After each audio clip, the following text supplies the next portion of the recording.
하나님께서 요셉과 함께 하심으로 요셉은 형통한 자가 되었다라고 이야기하죠.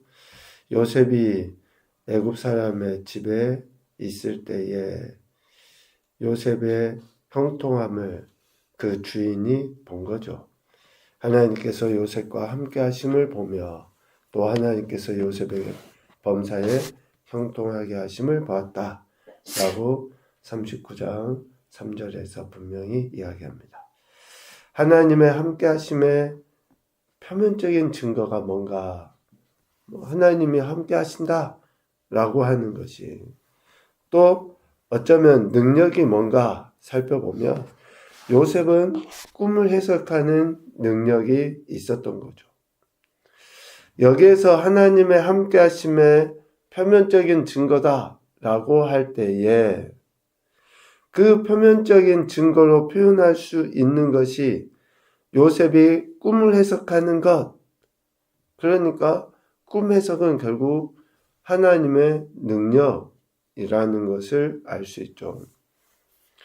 감옥에 갇힌 술 맡은 관원장과 떡 굽는 관원장의 꿈을 해석해 주고 그 해석한 대로 술 맡은 관원장은 복직되었지만 떡 굽는 관원장은 매달리게 된 것이죠. 그러니까 요셉이 꿈을 해석한 그대로 하나님께서 함께 하심의 그 증거들대로 실질적인 일이 일어난 거죠. 술 맡은 관원장에게 뿐만 아니라 요셉 자신에게도. 즉 요셉이 애굽의 바로 앞에 설 수 있는 기회까지 얻게 된 거예요. 꿈을 해석하는 것으로 인해서 지금 요셉이 바로 앞에 설 수 있는 기회를 잡게 된 거죠. 바로 앞에 선 요셉은 바로의 꿈을 해석해 달라고 하는 요구를 듣게 되잖아요. 그리할 때에 요셉이 한 이야기가 뭡니까? 16절 말씀에 보면 내가 아니라 하나님께서 바로에게 편안한 대답을 하실 것입니다. 라고 말을 해요. 요셉의 이러한 태도의 가장 핵심적인 태도는 뭡니까? 하나님의 주권을 인정하는 거예요. 하나님께서 행하시는 것이다. 즉 꿈에 대한 해석은 오직 하나님께 있다. 술 맡은 관원장의 꿈에 대한 해석 역시도 이러한 의미에서 표현했죠. 40장 8절에 보면 요셉이 그들에게 이야기합니다. 해석은 하나님께 있지 아니하니까. 하나님께서 이 일들을 꿈에 대한 해석, 꿈을 꾸게 하시느니, 꿈을 이루시느니 모든 것들이 하나님의 주권에 있다. 라고 요셉은 인정한 거죠. 여러분 우리가 생각해 보십시오. 가장 힘들고 어려울 때 또 우리 인간의 그 본성 중에 그러잖아요. 진짜 며칠 굶어보면 먹지 말아야 될 것도 먹는다고. 내가 힘들고 어려우면 이런 기회를 잘 잡아서 뭔가 한몫 단단히 챙기든지 또 아니면 한 자리 꿰차기 위해서 있는 말 없는 말 다 해가며 자신의 처지에서 좀 벗어나고 싶은 것이 우리 인간의 모습이잖아요. 그런데 요셉이 참 믿음 안에서 대단한 인물이라고 우리가 인정할 수밖에 없는 대목이 오늘 본문의 이런 모습이라는 것이죠. 바로 앞에 설 수 있는 기회를 얻게 된 것에 대해서 철저하게 하나님의 주권을 인정하고 하나님이 행하실 것을 기대해요. 그러면서 요셉이 바로에게 한 이야기가 그거잖아요. 하나님께서 편안한 대답을 하실 것이다. 꿈으로 인해 마음이 매우 번민한 바로 아닙니까? 도대체 그 꿈에 대한 이해가 안 되는 거예요. 그래서 41장 8절에도 보면 그의 마음이 번민하여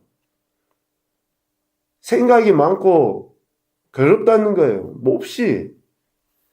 그러한 지경에 있는 바로에게 하나님께서 편안한 대답을 하실 것이다. 우리는 사람의 환심을 사기 위하여 소위 감언이설을 하잖아요.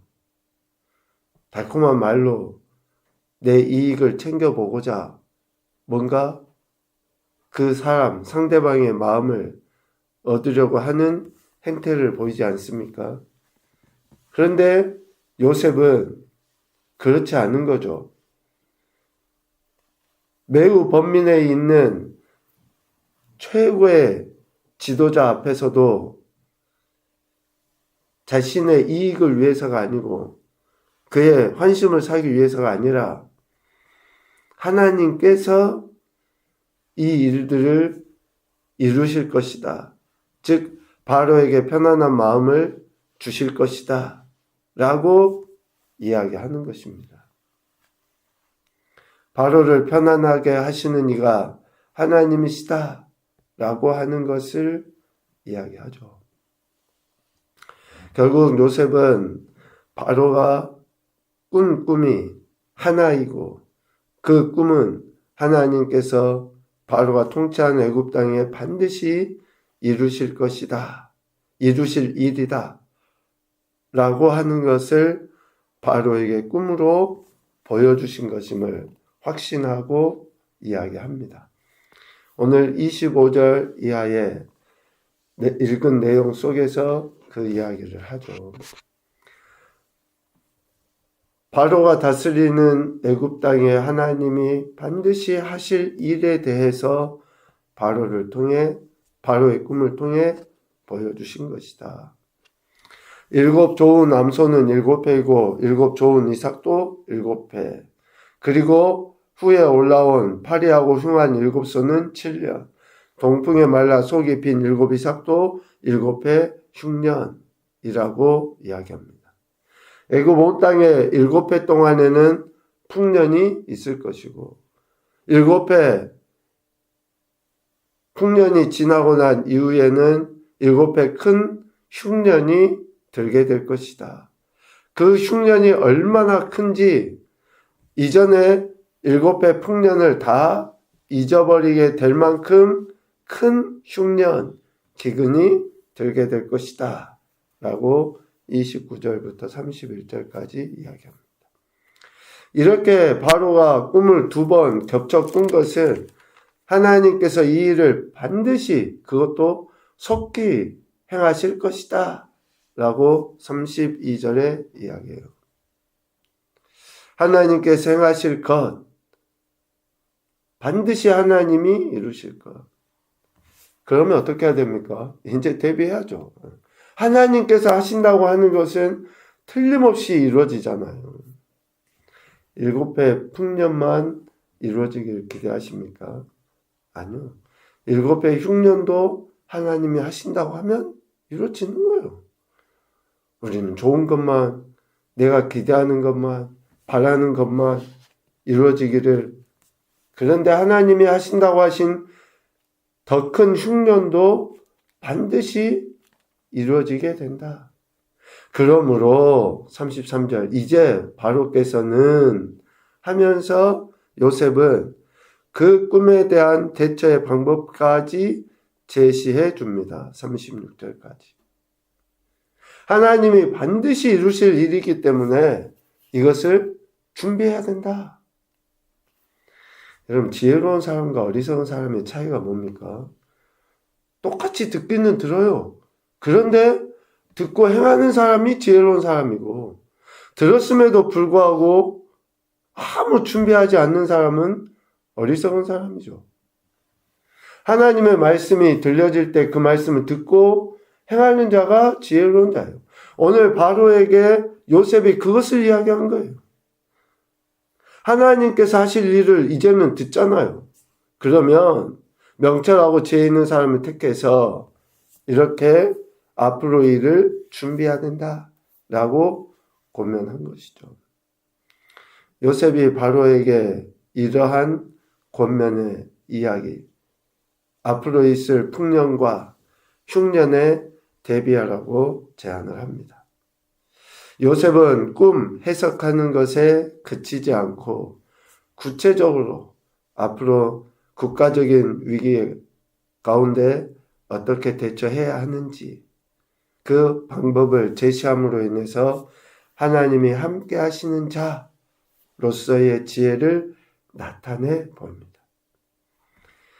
하나님이 함께 하신다라고 하는 것이 드러나 보여지게 돼 있어요. 드러나 보여지게. 감옥에 있는 요셉의 그 형통함, 하나님이 함께 하시는 것으로의 그 형통함이 드러나 보여지게 되고, 또 오늘 바로 앞에서 꿈을 해석한 것도 어떻게 해요? 이제는 구체적인 방법으로 드러나 보여지게 됩니다. 오늘 우리가 예수님 믿고 하나님의 자녀라고 하는 것, 하나님이 우리와 함께 하신다고 하는 것도 드러나 보여지게 됩니다. 어떤 모습으로 비춰지는지 우리 자신을 되돌아볼 수 있는 그러한 눈, 지혜가 필요한 것이죠. 첫 번째 교훈으로 보면 하나님의 주권을 인정하는 믿음의 사람이 되어야 한다. 정말로 우리가 하나님이 모든 것들을 주관하고 계시다고 하는 그 분명한 사실을 인정하고 살아갔는지, 아니면 여전히 우리 자아가 살아서 하나님 주권을 업신여기고 살아가고 있는 것은 아닌지.